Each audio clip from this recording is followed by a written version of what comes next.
नमस्कार दोस्तों। स्वागत करता हूं आप सभी का मैं अपने चैनल पे। मेरे चैनल का नाम है बी हैप्पी विद मनीष के दत्त। हम बुक डिस्कस कर रहे हैं how to stop worrying and start living, जो कि लिखी गई है डेल कार्नेगी द्वारा।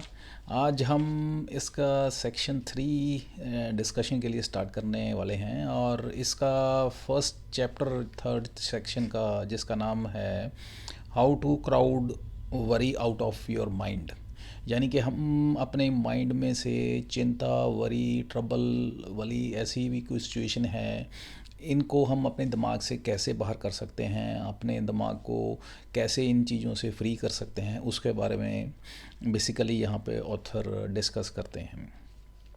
और यहाँ पे अगर पूरे चैप्टर को हम इसका इसका क्रक्स अगर हम कहें कि क्या है ऑथर हमें यहाँ पे क्या बताना चाहते हैं, वो ये है कि जब हम कोई भी वरी वाली सिचुएशन में होते हैं, या हम कहते हैं कोई ट्रबल में होते हैं, या कोई मुसीबत में होते हैं, या कोई चिंता में होते हैं, तो हमें इसका कहते हैं इसमें से बाहर आने का क्या तरीका है, इसको सॉल्व करने का क्या तरीका है, वो ये है कि आप को अपने आप को कहीं ना कहीं इन्वॉल्व कर लीजिए, आप अपने आप को कहीं बिज़ी कर लीजिए।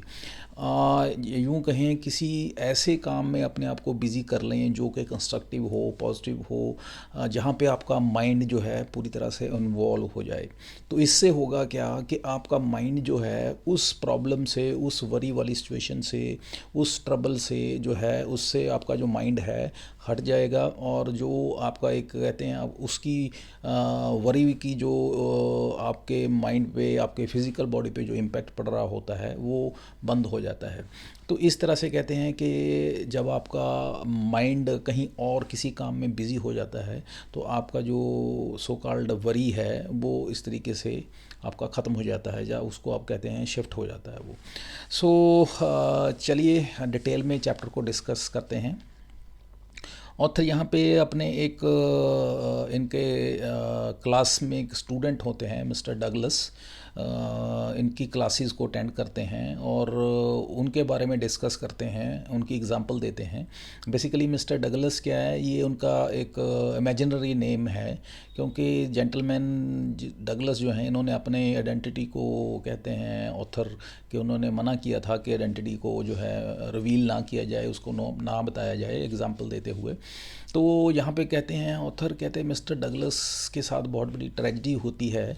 वो ट्रेजेडी क्या होती है, इनकी 5 साल की बेटी होती है, उसकी एक यू कैन से अचानक उसकी जो मौत हो जाती है, और ये जो है हस्बैंड वाइफ दोनों बहुत शॉक्ड होते हैं, बहुत इनकी इस चीज़ का इनको झटका लगता है कि उनकी 5 साल की बेटी जो है उसकी डेथ हो जाती है ऑल ऑफ ए सडन, और ये बहुत शौक में चले जाते हैं। और आफ्टर 10 मंथ्स इनको by the grace of God इनको और एक बेटी होती है, और विद इन 5-6 डेज जो कहते हैं उसकी भी डेथ हो जाती है।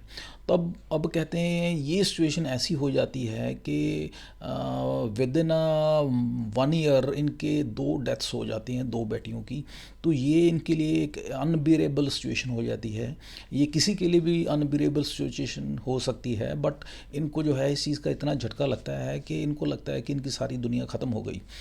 तब उनके हालात ऐसे हो जाते हैं मिस्टर डगलस के, वो बताते हैं कि उनको लगता है कि वो अपनी लाइफ ख़त्म कर दें और जीने का कोई मतलब नहीं है, और उनको कहते हैं हर तरह की फ़िज़िकल मेंटल इश्यूज़ होने शुरू हो गए। कुछ भी उनको खाना पीना कहते हैं हजम नहीं होता था, उनका जो नींद उड़ गई थी, रात को नींद नहीं आती थी, और हर वक्त जो है उनका स्वभाव चिड़चिड़ा रहना शुरू हो गया। और इस तरीके से उनको और मेंटल इश्यूज़, फिज़िकल इश्यूज़ जो हैं शुरू हो गए होने, और बीपी हाई रहना शुरू हो गया, और इसके साथ साथ उनकी वाइफ थे वो भी डिस्टर्ब हो गए मेंटली। तो ओवरऑल इनका जो है पूरी फैमिली डिस्टर्ब हो गई बहुत बुरी तरह से। लेकिन कहते हैं इनको एक रे ऑफ होप भगवान की तरफ से ये थी कि इनका एक कहते हैं 4 साल का बेटा था, वो इनके लिए फिर कहते हैं एक इनकी लाइफ में यू टर्न लेके आता है। वो किस तरीके से, एक दिन क्या होता है कि ये जो इनका बेटा होता है वो मिस्टर डगलस को जिद करता है, उनको कहता है कि आप मेरे को एक बोट बना के दीजिए पेपर की।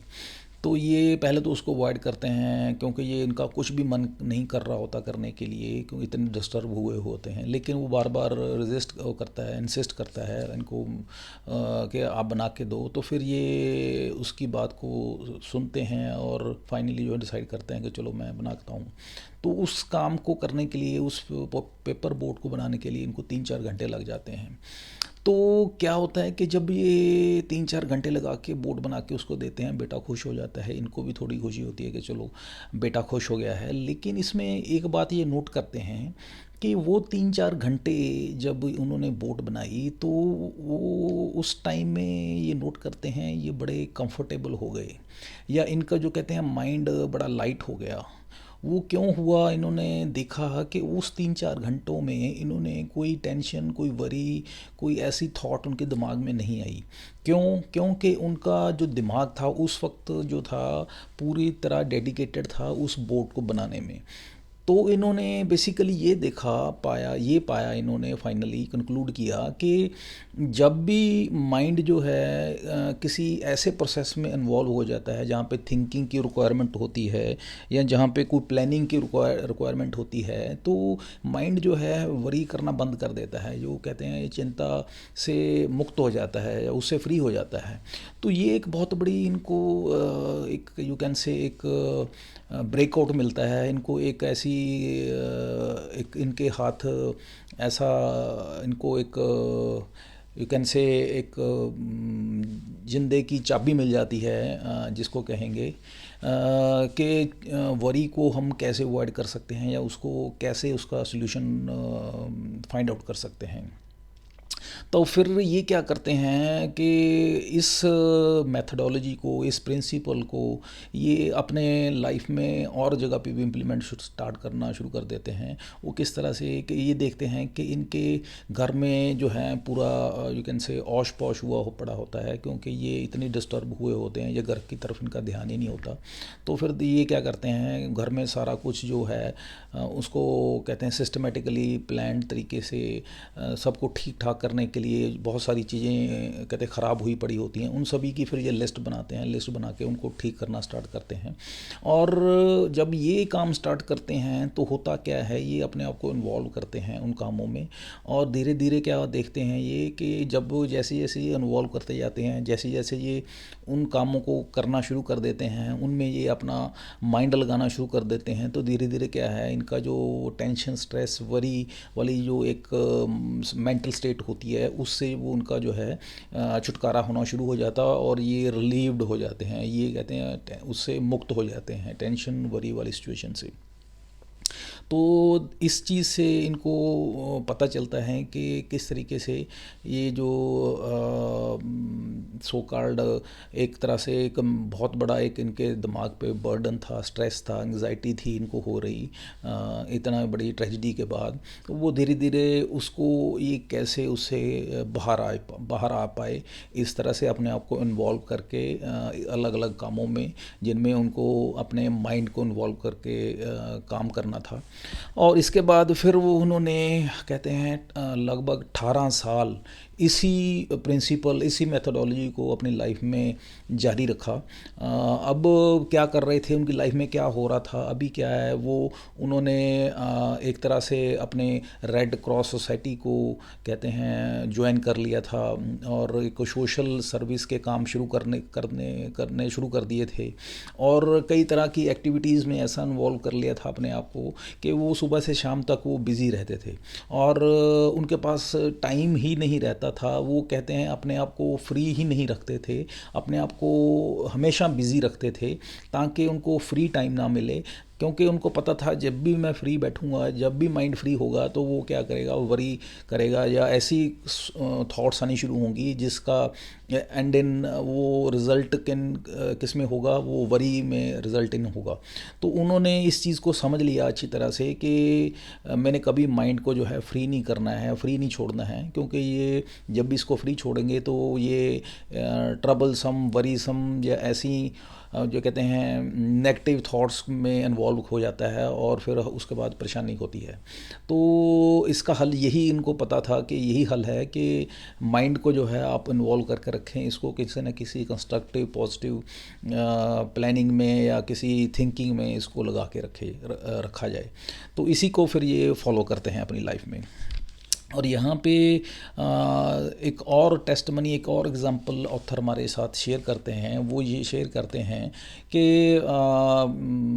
मिस्टर विल्सन चर्चिल होते हैं प्रेसिडेंट ऑफ अमेरिका। उनको वर्ल्ड वॉर 2 के बाद पूछा जाता है कि आप इतनी स्ट्रेस टेंशन वाली सिचुएशन चल रही है, इसमें आप कैसे इस स्ट्रेस टेंशन वरी वाली सिचुएशन को हैंडल करते हैं। आप ज़रा इस पे बताइए हमें कि आपका क्या इसके पीछे प्रिंसिपल को फॉलो करते हैं, क्या मेथडोलॉजी है। तो वो इसका यही आंसर देते हैं, कहते मैं जो है अपने आप को 15-15, 18-18 घंटे जो हैं दिन के जो हैं अपने आप को बिज़ी रखता हूँ काम में। और उससे फ़ायदा क्या होता है, उससे फ़ायदा ये होता है कि इनको टाइम ही नहीं मिलता कुछ और सोचने का, कुछ वरी करने का। क्योंकि जब माइंड आपका बिज़ी रहता है तो आपके पास टाइम ही नहीं है वरी करने का या कुछ सोचने का, कुछ नेगेटिव सोचने का, किसी के बारे में चिंता करने का। तो ये एक तरीका था उनका, एक मेथडोलॉजी वो यूज़ करते थे वरी को अवॉइड करने का। और यही हमें ऑथर सुजेस्ट करते हैं कि अगर हमने वरी को अवॉइड करना है अपनी day in day outs life में, तो हमें अपने माइंड को, हमें अपने आप को किसी न किसी काम में, अपने आप को कंस्ट्रक्टिव थॉट में, किसी कंस्ट्रक्टिव काम में अपने आप को इन्वॉल्व करके रखना है। और यहाँ पे एक और एग्ज़ाम्पल देते हैं Charles catering. Charles catering basically क्या होते हैं, वो एक इंजीनियर होते हैं जो कि इन्वेंट करते हैं सेल्फ स्टार्टर को ऑटोमोबाइल इंडस्ट्री में। और रिटायरमेंट के करीब जब वो होते हैं, वो बेसिकली वाइस प्रेसिडेंट बन जाते हैं जनरल मोटर्स कॉरपोरेशन के, जो कि वर्ल्ड की नंबर 1 ऑटोमोबाइल कंपनी की कंपनी थी, यह है आज भी। तो बताते हैं कि लेकिन वो जब जवान थे या अपनी अर्ली एज में बेसिकली बहुत पुअर थे, तब वो बताते हैं कि वो इतने पुअर थे कि अपने घर की जो बैकयार्ड में उनका स्टोर होता है, वहीं पे उन्होंने अपनी यू कैन से लेबॉरेटरी बनाई होती है। वहीं पे वो अपने एक्सपेरिमेंट टेस्टिंग करते हैं और वहाँ पे यू कैन से नए नए यू कैन से रिसर्च करते रहते हैं। और बताते हैं कि उसके दौरान जब भी वो ये सारे एक्सपेरिमेंट रिसर्च वगैरह करते हुए हैं, तो उसके लिए वो क्या करते हैं, उनके पास पैसे नहीं होते हैं, तो यहाँ तक वो कर देते हैं, खर्चे के लिए पैसे यूज़ करते हैं कि अपने वाइफ के जो हैं उनके जो ज्वेलरी होती है वो भी बेच देते हैं अपने एक्सपेरिमेंट, अपनी रिसर्च के लिए। तो उनकी जो वाइफ है इस चीज़ से बहुत चिंतित होती है कि ये इस तरह से कर तो रहे हैं, लेकिन हमारे के लिए, हमारे खाने पीने के लिए या इन फ्यूचर हमारा सिक्योर नहीं है, इसका रिज़ल्ट पता नहीं आएगा नहीं आएगा। तो इस तरीके से वो बहुत इस चीज़ से वरी होती है कि आउटकम क्या होगा, फ्यूचर में हमारा क्या होगा पता नहीं। तो लेकिन ये जेंटलमैन जो होते हैं मिस्टर कैटरिंग, चार्ल्स कैटरिंग, ये बिल्कुल भी वरीड नहीं होते हैं, इनको कोई भी चिंता नहीं होती है। तो उनको पूछा जाता है कि ये ऐसा क्यों था, क्योंकि ये बताते हैं कि मुझे किसी चीज़ की वरी नहीं थी। वरी इसलिए नहीं थी क्योंकि ये मैक्सिमम टाइम जो था डे का वो अपने एक्सपेरिमेंट रिसर्च में बिज़ी रहते थे, तो उनके पास टाइम ही नहीं मिलता था वरी करने के लिए या सोचने के लिए, या कुछ भी ऐसा नेगेटिव थॉट उनके दिमाग में आता ही नहीं था। तो इस तरीके से बताते हैं कि ये जो है एक सो कॉल्ड वरी को कंट्रोल करने का या उसको अवॉइड करने का ये एक सबसे बढ़िया तरीका है कि आप अपने माइंड को जो है इन्वॉल्व करके रखिए, किसी काम में बिज़ी करके रखिए।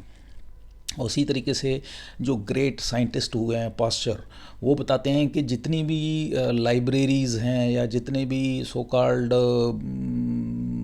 लेबॉरेटरीज़ हैं, वहाँ पे आप देखो कि वो जो भी वहाँ पे काम करते हैं, जो भी उनको यूज़ करते हैं लैब्स को या लाइब्रेरीज़ को, वो जो भी वहाँ पे जाते हैं, वहाँ पे काम करते हैं, वो कभी भी आप देखो वरी नहीं करते हैं, या कभी भी वो चिंता नहीं उनको होती। वो इसलिए नहीं होती क्योंकि वो वहाँ पे मैक्सिमम टाइम अपने आप को इन्वॉल्व रखते हैं, कुछ ना कुछ करते रहते हैं, और उसकी वजह से क्या है, उनको टाइम ही नहीं मिलता या उनके पास इतना समय नहीं होता कि वो अपने दिमाग में कुछ नेगेटिविटी लाएं या कुछ ऐसे सोच पाएँ जिससे उनको वरी हो। और इसके साथ साथ कहते हैं कि सबसे बढ़िया तरीका अपने आप को स्ट्रेस एंजाइटी को अवॉइड करने का जो है वो यही है कि आप अपने आप को बिज़ी रखिए। इसके पीछे बेसिकली एक साइकोलॉजी का एक प्रिंसिपल भी काम करता है। वो एक सिंपल साइकोलॉजी का प्रिंसिपल है। वो प्रिंसिपल क्या है? वो बेसिकली ये प्रिंसिपल है कि आपका जो ह्यूमन माइंड है वो at a time, in a single time, वो एक काम ही कर सकता है। कहने का मतलब ये है कि at any point of time your mind will be involve in a one thinking. एक टाइम पे वो दो थॉट्स पे काम नहीं कर सकता है। आप चाहे वो ऑर्डिनरी मैन है, चाहे वो कोई जीनियस है, कोई भी हो, हमारा जो माइंड है at a single point of time जो है, कहते हैं एक काम ही कर सकता है या एक थॉट प्रोसेसिंग ही उसमें चल सकती है। यानी कि वो मल्टीटास्किंग नहीं कर सकता है हमारा माइंड। ये इसकी ड्रॉबैक है। तो इसमें आप कहते हैं ट्राई भी करके देख सकते हैं। और जैसे फॉर एग्ज़ाम्पल आप कहते हैं, यहाँ पे ऑथर कहते हैं, आप कहते हैं स्टैचू ऑफ लिबर्टी के बारे में आप सोचना शुरू कर दीजिए, और उसके साथ साथ एक कल को आप क्या प्लान करने वाले हैं, आपका डे शेड्यूल कैसे होगा, आप क्या क्या काम करने वाले हैं, इन दोनों चीज़ों को आप पैरेलली सोच के देखिए, आप सोच पाते हैं या नहीं। तो कहते दोनों में से एक चीज़ ही होगी, या तो आप स्टैचू ऑफ लिबर्टी के बारे में सोच पाएंगे, या आप कल क्या क्या काम करने वाले हैं उसी को सोच पाएंगे at any particular point of time. तो ये जो एक यू कैन से प्रिंसिपल है साइकोलॉजी का कि हम एट ए टाइम एक चीज़ ही कर सकते हैं, इसका हमें बेनिफिट है। बेनिफिट ये है कि जब हम अपने माइंड को इन्वॉल्व करके रखते हैं किसी न किसी पॉजिटिव काम में या किसी कंस्ट्रक्टिव काम में, तो उस वक्त जो है हमारा माइंड जो है वरी नहीं कर सकता है, वो चिंता में नहीं जा सकता है, किसी कहते हैं अपने आप को कहते हैं नेगेटिव थॉट्स में नहीं जा सकता है। तो इसका हमें बेनिफिट ये है कि अब हम इस चीज़ का बेनिफिट लेके उस वरी वाली सिचुएशन को अवॉइड कर सकते हैं by keeping our self involve in positive thought या पॉजिटिव किसी कंस्ट्रक्टिव काम में। और फिर यहाँ पे बताते हैं कि यही प्रिंसिपल को जो हैं कहते वर्ल्ड वॉर के बाद जो डॉक्टर्स थे वो भी इस प्रिंसिपल का यूज़ करते थे। जब कहते हैं वॉर में जो बेसिकली इंजर्ड होते थे सोल्जर्स, वो बेसिकली इतने ज़्यादा वॉर में कहते हैं इतने ब्लड शेड जो है वो देख लिया होता है उन्होंने, इतने ज़्यादा मेंटली वो शॉक्ड हो जाते हैं, और उनको कहते हैं कि साइकोन्यूरोटिक उनका जो सो कॉल्ड मेंटल स्टेट होती है वो उनको बाय दिस टर्मिनोलॉजी उनको बुलाया जाता है कि इस तरह से उनकी स्टेट हो जाती है माइंड की साइकोन्यूरोटिक। तो इस तरह की जो पेशेंट जो होते हैं so called in medical terminology, उनको डॉक्टर्स क्या रिकमेंड करते हैं, उनको जो डॉक्टर्स वो क्या रिकमेंड करते हैं कि इस तरह के जो सोल्जर्स हैं उनको हमेशा बिज़ी रखा जाए।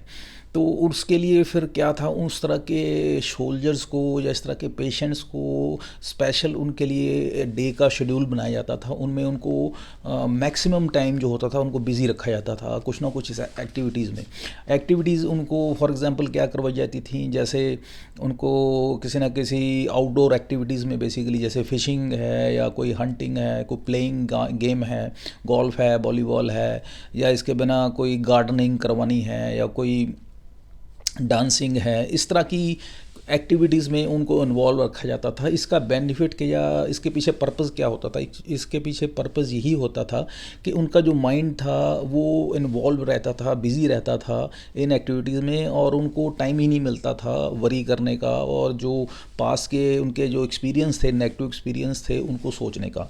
तो उनसे जो था धीरे धीरे उनकी जो सिचुएशन थी, मेंटल स्टेट थी, वो इम्प्रूव होनी शुरू हो जाती थी। और इसको आज की डेट में कहते हैं ऑक्यूपेशनल थेरेपी कहते हैं, जो कि पहले ये जो थेरेपी यूज़ की जाती थी, आज की डेट में इसको ऑक्यूपेशनल थेरेपी कहते हैं, जो कि साइकोलॉजिस्ट साइकेट्रिस्ट जो कि यूज़ करते हैं। और ये एक तरह से आज की डेट में एक मेडिसिन की तरह यूज़ की जाती है। और इसके जो है इम्पैक्ट नो डाउट पहले ग्रीक्स जो थे, आज से कहते हैं 500 साल पहले, उनको पता था, वो भी इस ट्रीटमेंट को यूज़ करते थे। और इसके बाद बताते हैं कि ये जो अपने आप को बिज़ी रखना, ये एक तरह से एक तरह एनेस्थीसिया का काम करता है। और एनेस्थीसिया मतलब ये हमारी जो बीमार हुई हुई हमारी नर्वस सिस्टम होता है, या अफेक्टेड नर्वस सिस्टम होता है, जो कि नेगेटिवली इफेक्टेड होता है, उस नर्वस सिस्टम पे ये एज एनेस्थीसिया काम करता है ये। और इससे क्या होता है कि हमारी जो नर्व्स हैं वो कूल डाउन हो जाती हैं, और जो हमारी नेगेटिव स्टेट है वो धीरे धीरे यू कैन से काम डाउन हो जाती है और नॉर्मल स्टेज में आ जाती है। और इसके बाद एक हमारे साथ एग्ज़ाम्पल शेयर करते हैं, एक जेंटलमैन होते हैं मिस्टर लॉन्ग फेलो। वो बेसिकली यहाँ पे एग्ज़ाम्पल दी है बेसिकली उनकी, यहाँ पे ऑथर ने, कि उनकी क्या होता है, उनकी वाइफ जो है यंग एज में ही उनकी शादी होती है, तो उनकी और कुछ समय के बाद शादी के उनकी क्या होती है, उनकी वाइफ जो है एक एक्सीडेंट में उनकी डेथ हो जाती है। और उसके बाद उनको इतना ज़्यादा इस चीज़ का शौक़ होता है, क्योंकि यंग एज में ही वाइफ की डेथ होना या किसी भी लाइफ पार्टनर की डेथ का होना, ये किसी के लिए भी शौक़, बहुत बड़ा शौक़ हो जाता है, शौक़। और इस शौक़ की वजह से वो इतने डिस्टर्ब हो जाते हैं कि उनका वही कहते हैं कि मेंटल इम्बैलेंस हो जाता है, यू कैन से इनसेन होने वाली या पागलपन तक पहुंचने वाली उनकी सिचुएशन हो जाती है। लेकिन क्या होता है कि उनके 3 बच्चे होते हैं, और वो 3 बच्चे जो हैं अब ये भी फिर क्या करते हैं, ये 3 बच्चे जो हैं उनकी जो कहते हैं उनके फिर ये एज ए पेरेंट्स उनका ख्याल रखना या ख्याल करना शुरू करते हैं। और उनकी जो as a mother as a father है टेक केयर करना शुरू करते हैं, और उनकी साथ इन्वॉल्व होना शुरू करते हैं। और जब इस तरह से उनके साथ इन्वॉल्व होना शुरू करते हैं, उनके साथ टाइम बिताना शुरू करते हैं, और धीरे धीरे क्या होता है कि ये देखते हैं कि इनकी इन्वॉल्वमेंट बढ़ती जाती है, तो धीरे धीरे इनका माइंड जो है उनके साथ इन्वॉल्व होता जाता है, और उनकी जो सो कॉल्ड एक वरी वाली सिचुएशन होती है माइंड में, एक जो उनका एक इम्प्रिंट होता है वरी वाला, वो धीरे धीरे फेड अवे होना शुरू हो जाता है। क्योंकि इनका माइंड जो है इतना इन्वॉल्व हो जाता है, पूरा पूरा दिन जो है वो बच्चों में इन्वॉल्व रहते हैं, उनके काम में, उनको संभालने में, कि उनको टाइम ही नहीं मिलता वो जो अपनी वाइफ की उस ट्रेजेडी को सोचने के बारे में। तो उस तरीके से धीरे धीरे क्या है, वो जो एक सिचुएशन होती है, एक ट्रेजेडी हुई होती है, वो धीरे धीरे फेड अवे हो जाती है।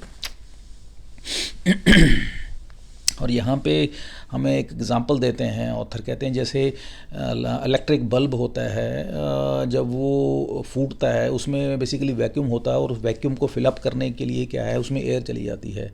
उसी तरीके से जब हमारा कहते हैं माइंड है, उसको हम एक कहते हैं उसमें जो वरी वाली सिचुएशन होती है, उसको हटाने का तरीका यही है कि हम माइंड को जो है इन्वॉल्व कर रहे हैं अपने किसी न किसी पॉजिटिव काम में या कंस्ट्रक्टिव प्लानिंग वाले काम में, ताकि जो है वो वरी वाला सिचुएशन जो है वो ख़त्म हो जाए या वो मिट जाए। और यहाँ पे ऑथर एक एग्ज़ाम्पल देते हैं मिस्टर जेम्स की, जो कि प्रोफेसर ऑफ एजुकेशन होते हैं कोलंबिया यूनिवर्सिटी में। वो क्या कहते हैं कि वो कहते हैं कि वरी को जो है अवॉइड करने का एक ही तरीका है कि आप अपने आप को कंस्ट्रक्टिवली जो है किसी काम में इन्वॉल्व कर लीजिए। ये उनका एक लाइफ का एक्सपीरियंस होता है, उनकी ये एक प्रिंसिपल और मेथडोलॉजी को वो यूज़ करते हैं अपनी लाइफ में। और हमें भी ये सजेस्ट करते हैं कि वरी को अवॉइड करने का एक ही तरीका है, वो अपने आप को किसी काम में इन्वॉल्व कर लेना। और यहाँ पे ऑथर एक और एग्ज़ाम्पल देते हैं कि ये जो मेथडोलॉजी है जहाँ पे जो हम डिस्कस कर रहे हैं, ऑथर कहते हैं ये ज़रूरी नहीं है कि हम पढ़े लिखे लोग या कहते हैं सो कॉल्ड प्रोफेशनल्स या प्रोफेसर्स या इंजीनियर्स या जो भी हैं इस तरह के इंसान ही इस मेथडोलॉजी को यूज़ कर सकते हैं। कि कहते हैं ऑथर कहते हैं मैंने देखा है, एग्जांपल शेयर करते हैं कि जहाँ पे एक बिल्कुल अनपढ़ जो कहते हैं हस्बैंड वाइफ होते हैं वो भी इस मेथडोलॉजी को अननोइंगली जो हैं यूज़ कर रहे होते हैं। वो कैसे कि एक कपल को वो मिलते हैं शिकागो में, उनका बेटा जो है वो आर्मी में भर्ती हो जाता है और वर्ल्ड वार टू में उसके बाद पर्ल हार्बर के बाद बेसिकली उनका बेटा आर्मी में भर्ती होता है। तो उनको जो है चिंता हो रही होती है उनकी मदर को उस बेटे की कि वो बेटे की पता नहीं क्या हालत होगी, होगा नहीं होगा, क्या हो रहा होगा, क्योंकि लड़ाई चल रही होती है। तो उस वक्त वो जो उसकी लड़के की मदर होती है वो क्या करती है उनको, क्योंकि वो डेली उसको एक तरह से पैनिक अटैक्स आने शुरू हो जाते हैं इस चिंता की वजह से। तो इसका हल वो क्या करती है कि सबसे पहले वो घर में जो मेड लगाई होती है काम करने वाली उसको हटा देती है, हटा के खुद काम करने सारे शुरू कर देती है ताकि वो अपने आप को इन्वॉल्व कर सके, अपने आप को बिज़ी रख सके। और बिज़ी रखने से बेनिफिट ये हो सके कि वो उसको टाइम ही ना मिले ऐसी फालतू की चीज़ों को सोचने में या ऐसे जो आइडियाज़ गलत बुरे बुरे आइडियाज़ उसके दिमाग में आ रहे थे। लेकिन उसने देखा कि ये जो है इस तरीके से अपने आप को बिज़ी रख के फिज़िकली, लेकिन उसके मेंटली जो ये जो बैकग्राउंड पे नेगेटिविटी या ये जो वरी वाली थॉट्स थी वो चले जा रही थी, वो ख़त्म नहीं हो रही थी। तब फिर उसने क्या सोचा कि मुझे मेंटली इन्वॉल्व करना पड़ेगा अपने आप को कहीं ना कहीं, तो उससे फ़र्क पड़ेगा। तब उसने क्या किया, एक सेल्स वुमेन का काम शुरू किया किसी शॉप पे। तब जाके उसको उस चीज़ के जो एक वरी वाली सिचुएशन थी जो इसको परेशान कर रही थी, तो उससे उसको छुटकारा मिला। वो कैसे कि उस वक्त क्या था, एज ए सेल्स वुमेन वो इन्वॉल्व हो गई, वहाँ पे कस्टमर्स आते थे, उसको बातचीत करते थे, उसको क्वेरीज होती थी, उसका आंसर देना होता था। तो वो basically physically as well as mentally वहाँ पे इन्वॉल्व हो गई और पूरा दिन इन्वॉल्व रहती थी और घर में आके फिर वो अपने काम करती थी और उसके बाद इतना थक जाती थी, थक के वो अल्टीमेटली क्या है कि सो जाती थी। तो ये उसका रूटीन शुरू हो गया और इससे फ़ायदा ये हुआ कि उसको टाइम ही नहीं मिलता था वरी करने के लिए और अल्टीमेटली उसकी जो लाइफ जो है कि बेहतर हो गई, स्मूथ हो गई। और यहाँ पे एक और हमारे साथ ऑथर एक टेस्टमनी, एक और एग्जांपल शेयर करते हैं। एक ओसा जॉनसन करके एक लेडी होती हैं, वो एक शादी करती हैं मार्टिन जॉनसन से। ये दोनों जो कपल होते हैं, ओसा जॉनसन एंड मार्टिन जॉनसन, ये बेसिकली बहुत यू कैन से एडवेंचरस होते हैं और ये वर्ल्ड टूर पे निकलते हैं। और वर्ल्ड टूर पे निकलते हैं तो बेसिकली एक जगह अफ्रीका में बेसिकली क्या होता है, इनका प्लेन जो है क्रैश हो जाता है। इसके जो हस्बैंड होते हैं ओसा जॉनसन के, मार्टिन जॉनसन जो होते हैं, उनकी डेथ हो जाती है। और जब इसको ओसा जॉनसन को होश आती है तो डॉक्टर्स इनको बताते हैं कि अब ये लाइफ में कभी भी चल नहीं पाएंगे, जो हैं वो फिज़िकली डिसेबल्ड हो जाते हैं और व्हील चेयर पर आ जाते हैं। तो ये जो हैं अपने जो सो कॉल्ड कहते हैं इस मेंटल शॉक से बाहर आने के लिए ये क्या करते हैं, फिर पब्लिक स्पीकिंग के जो हैं लेक्चर स्टार्ट कर देते हैं, अपने आप को बेसिकली इन्वॉल्व कर लेते हैं। तो इनसे पूछा जाता है कि आप इतना बड़ा, आपका जो कैन से आप इतने बड़ी ट्रेजेडी से कैसे बाहर आ पाए। तो इन्होंने बताया कि मैंने अपने आप को इन्वॉल्व कर लिया, अपने आप को बिज़ी रखना शुरू कर दिया। उससे बेनिफिट ये हुआ कि अब उनके पास टाइम ही नहीं है वरी करने के लिए, क्योंकि ये ऑलरेडी इतना सुबह से शाम तक अपने आप को इन्वॉल्व रखते हैं। तो ये एक मेथडोलॉजी जो है, एक प्रिंसिपल जो है, हमें ऑथर ये सारी एग्जांपल्स दे के यही समझाना चाहते हैं कि किस तरीके से हम जो है एक कोई भी वरी वाली सिचुएशन है उससे कैसे हैंडल कर सकते हैं, उसको कैसे उससे बाहर आ सकते हैं। और हमें भी ये कहते हैं कि ये जो सिचुएशंस हैं इसको बाहर आने के लिए हमें ये चीज़ को इस मेथडोलॉजी को जो है हमें अपनाना चाहिए। और यहाँ पे एक ऑथर हमारे साथ फाइनली एक और टेस्टमनी जो है शेयर करते हैं। एक जेंटलमैन होते हैं न्यूयॉर्क में, उनका नाम यहाँ पे ऑथर बताते हैं, that was tramper Longman. This gentleman Longman जो होते हैं, मिस्टर लॉन्गमैन, ये बेसिकली एज ए ट्रेजरर यानी कि खजांची का काम करते हैं। एक कंपनी होती है crown fruit and extract company.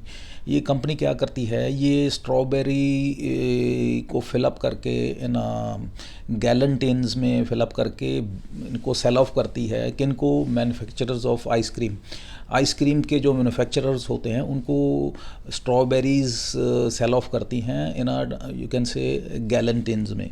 लेकिन धीरे धीरे क्या देखते हैं ये जो मिस्टर लॉन्गमैन होते हैं, ये देखते हैं कि कंपनी की जो सेल डाउन जा रही है, उनको उनके जो है प्रॉफिटेबिलिटी कम हो रही है। उसका कारण क्या होता है, वो जो मैन्युफैक्चरर्स होते हैं आइसक्रीम के, वो अब अपनी प्रॉफिटेबिलिटी बढ़ाने के लिए या कहते हैं खर्चा कम करने के लिए वो क्या कर रहे हैं, अभी उन्होंने वो जो स्ट्रॉबेरीज थी वो इंस्टेड ऑफ टिन्स की लेने की, वो अब बैरल्स में लेना शुरू कर दिया, उन्होंने परचेज़ करना शुरू कर दिया किसी और पार्टी से।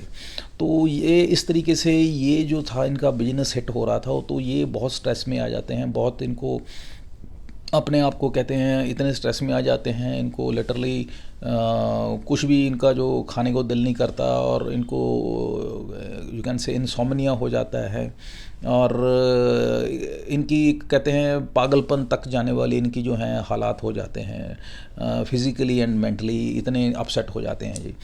तब इस चीज़ को एनालाइज करते हैं, तब फिर ये मेथडोलॉजी को इसको अप्लाई करते हैं। ये क्या करते हैं, ये पहले ऑफिस में 7-8 घंटे काम करते होते थे, अब ये क्या हैं दिन में कहते हैं सुबह से लेकर शाम तक या लेट नाइट तक ऑफिस में काम करते हैं और ज़्यादा रिस्पॉन्सिबिलिटीज़ लेनी शुरू कर देते हैं और ज़्यादा जो काम हैं ऑफिस के वो अपने पे ले लेते हैं, करना शुरू कर देते हैं। और वो क्यों शुरू करते हैं, ताकि अपने आप को बिज़ी रख सकें। और बिज़ी रखने का फ़ायदा इनको क्या मिलता है, ये जो इनकी मेंटल फिज़िकली जो एक हालात जो है डिटेरियोरेट हो रहे होते हैं, उससे ये थोड़ा थोड़ा धीरे धीरे कर ईज़ आउट होनी शुरू हो जाती है वो सिचुएशन। वो जो ख़राब हो रही होती है सिचुएशन वो ठीक होनी शुरू हो जाती है। वो क्योंकि जब ये शुरू से दिन से अर्ली मॉर्निंग से लेके लेट नाइट तक बिज़ी रहते हैं, उसके बाद घर जाते हैं तो इनकी एग्जॉस्ट हो जाते हैं बिल्कुल और जाके सो जाते हैं। तो ये शेड्यूल इनका शुरू हो जाता है, 3-4 महीने ऐसे ही चलता है। तो अभी धीरे धीरे क्या है, इनकी फ़िज़िकल मेंटल हेल्थ जो है ठीक होनी शुरू हो जाती है, क्योंकि इनके पास टाइम ही नहीं रहता है अपने वरी करने के लिए किसी भी चीज़ के लिए। तो उससे बेनिफिट 2 होते हैं कि इनकी फ़िज़िकल मेंटल स्टेट भी ठीक होना शुरू हो जाती है, और जो इनकी जो ये 7-8 घंटे काम कर रहे होते हैं उसकी बजाय 15-16 घंटे काम करते हैं।